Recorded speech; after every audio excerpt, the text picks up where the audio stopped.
This is episode 3 of our 9-part Beatitudes of Health series. Last episode, we talked about processing unprocessed regret that blocks your weight loss results. And today we're diving into why your all or nothing approach to strength training is actually breaking your progress and keeping you weaker instead of stronger. So if you haven't subscribed yet, hit that button now so you don't miss any part of this journey toward building sustainable strength for your family's future.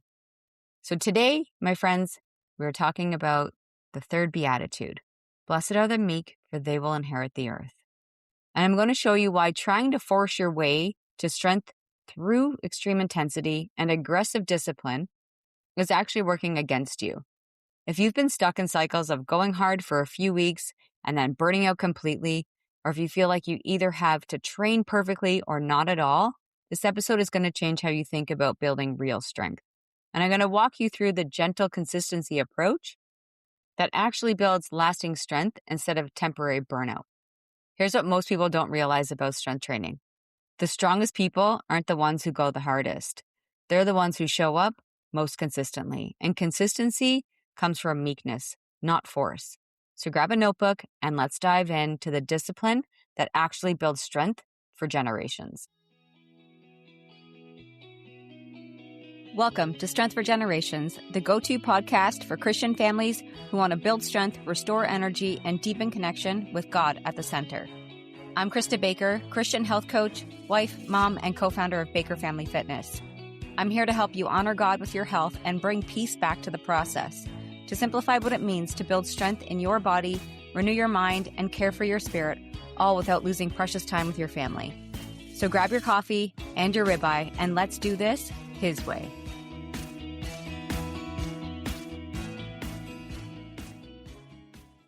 Okay, here's what I typically hear when people reach out to me about their strength training struggles. They tell me that they're completely frustrated with their results.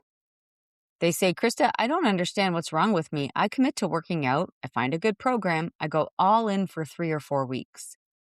I'm at the gym 6 days a week, doing every exercise perfectly, pushing harder every session. But then something happens. Work gets busy. One of the kids gets sick, or I have to travel, or I miss a few days. And instead of getting back to it, I completely stop for weeks or sometimes months. And then I feel guilty. I find a new program and I start the whole cycle over again. I hear this pattern constantly. I actually had a conversation with someone recently, and I know she's been struggling with her health. And when she told me what she was doing, because I asked if she was back to the gym, and I know she likes going to the gym. And when she told me the program that she was following, I was like, man, I just don't get why we think that we need to work out 7 days a week. I think moving every day is important, but training your body that hard 7 days a week, pretty challenging on the body and not sustainable long term. So remember, you're starting strong, you're pushing hard, but then you're burning out, quitting, and restarting.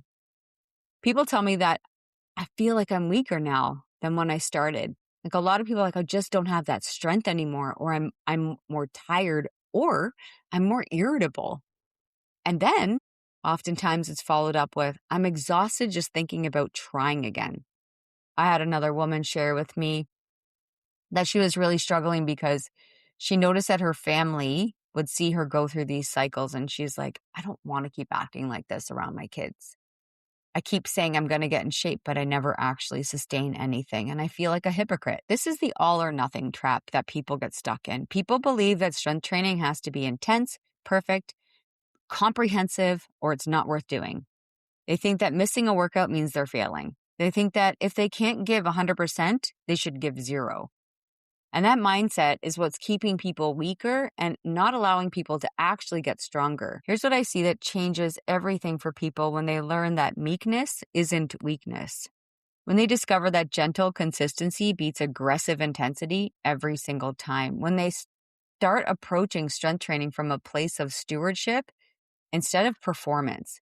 Time and time again, I see people get stronger than they've been in years. Most people tell me the way I start people off, especially if they haven't been doing it for a while, or they're just flip-flopping all the time between different programs. I'm like, we have to go back to just doing a little bit. And then we'll build the consistency, and then we can get to really be playful with the workouts and have fun. We need to make sure that we're not just trying to find the perfect program, because it doesn't matter what program you find. If you don't actually follow the protocol, it's not going to work. When you learn to show up imperfectly and consistently instead of perfectly and sporadically, everything will change. So we're just going to talk about the meekness approach that can change how you view your strength training and some action steps to build real lasting strength. And so we got to think about the third beatitude. Blessed are the meek, for they will inherit the earth. Remember, meekness doesn't mean weak or passive. In the original Greek, meekness means strength under control. It's like a powerful horse that has been trained to respond to the slightest touch of the reins. The horse hasn't lost its strength. It's learned to use its strength wisely and sustainably. When it comes to strength training, meekness means using your energy and effort in ways that build you up over time instead of burning you out quickly. So today's first action step is we're going to redefine what strength training success looks like. So here's what we're going to do. We're writing a lot down in this series, guys. So we're going to write down your current definition of a successful strength training session. I'm thinking about go hard or go home, or is that what it is? No pain, no gain. That's what most people connect exercise to. Like, you've got to be dripping in sweat. You've got to be super sore by the end of it, right? So most people will write things down like worked out for an hour, did every exercise perfectly, pushed myself to my limit, felt completely exhausted afterward, because that's typically what people will do. Oh, I was on the floor, sweating, dripping. Those definitions are setting you up to fail, because life doesn't always give you an hour. You won't always execute every exercise perfectly. Pushing to your limit every session leads to burnout, pain, overwhelm, just not even enjoying it anymore. And feeling exhausted isn't a sign of good training. So now write down a new definition of success. Here's what it should look like. I move my body in a way that serves my strength. That's it. And that could mean your 15-minute workout and a walk. It could mean getting a 45-minute walkout in where I use my whole body. It could mean taking the stairs instead of the elevator, or doing push-ups while your kids play at the park. When you redefine success as showing up for your body instead of crushing your body, everything changes. And I constantly hear from people who started counting 10 minutes of movement as a win. And because 10 minutes feels achievable, they actually show up and do it consistently. Like I said, that's where I typically start people. And then they're like, oh, now I actually really like this. Or they feel like it's just not this big performance or big production. And sometimes it's like they don't have time to get so super sweaty because they don't have time to shower to get to work. And like those things matter too. We've got to really consider that. And now they want to build those longer workouts because they like it. Okay, second action step is we're going to create a minimum effective dose plan.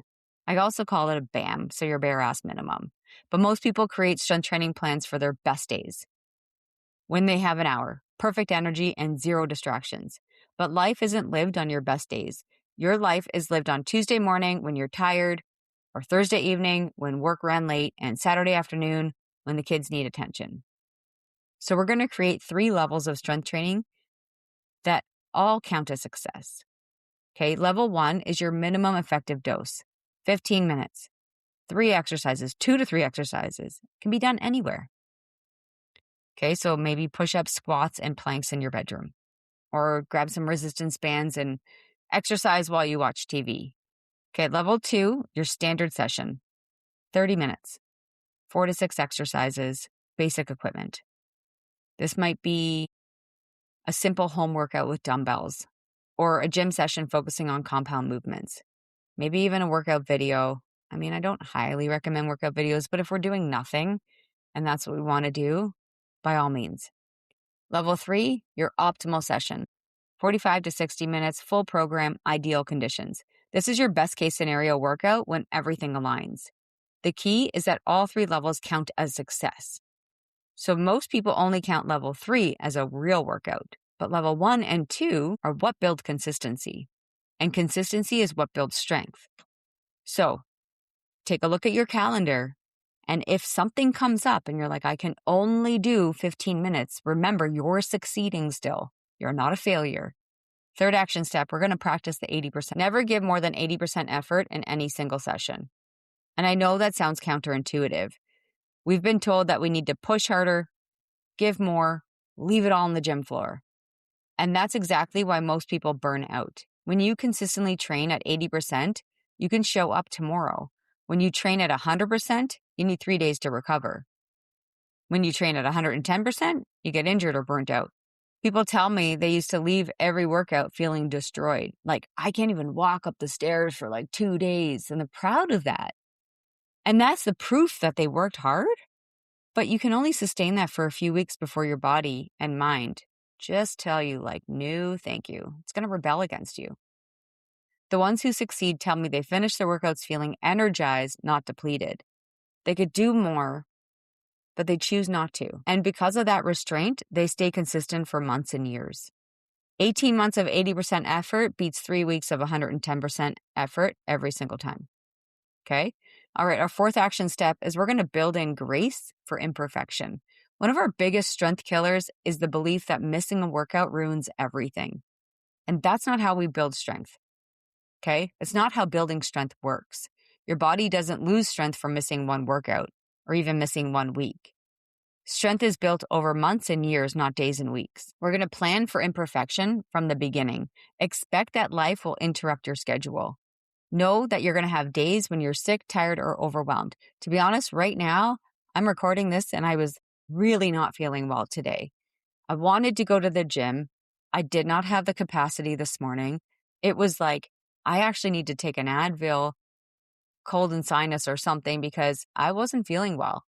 And from like an ego standpoint, I was kind of upset because I'm really excited about this new decision I've made with my coaching and my training. And I just saw that as another roadblock or like, oh, of course, I do something for myself. So I got to go and now feel unwell.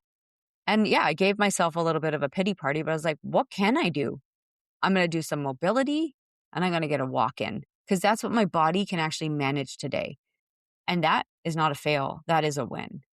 So we need to create a comeback plan that doesn't involve starting over. If you miss a day, show up the next day with your minimum effective dose.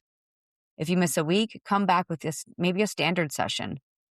If you miss a month, ease back in gradually instead of jumping back into where you left off. Oh, this is where I was, so I got to go and do that. Think about someone who has an injury and they have surgery. We don't just put them back to what they did pre-surgery. Like I'm about to go through that at some point. You guys will be here for that ride because I'm going to share the experience with you when it finally happens, but I'm not going to go back into like, deadlifting my 5RM. It doesn't make sense. Your goal isn't perfect attendance. The goal is never staying away so long that coming back feels impossible. Okay, our fifth action step, we're going to focus on strength for service, not strength for show. This is where meekness really shows up in your strength training. Instead of training to look a certain way or hit certain numbers, I want you to train to serve better. I also say like people that have aesthetic goals, I'm like train for strength and you'll start to like the way your body looks instead of training for weight loss. Train so you can play with your kids without getting winded. Train so you can help your neighbors move furniture. Train so you can carry groceries, lift suitcases, and keep up with your family's adventures. Train so you have energy left at the end of the day to love your spouse well. Train so you can serve in church and community without your body limiting you. When your why shifts from performance to service, your approach naturally becomes more sustainable. You're not trying to prove anything to anyone. You're building capacity to love and serve better. That's the kind of strength that lasts for generations. When you approach strength training with meekness instead of force, something amazing happens. You stop dreading your workouts and start looking forward to them. And you stop feeling guilty about missed sessions and start celebrating consistent effort. You stop measuring success by how exhausted you feel and start measuring it by how energized you become.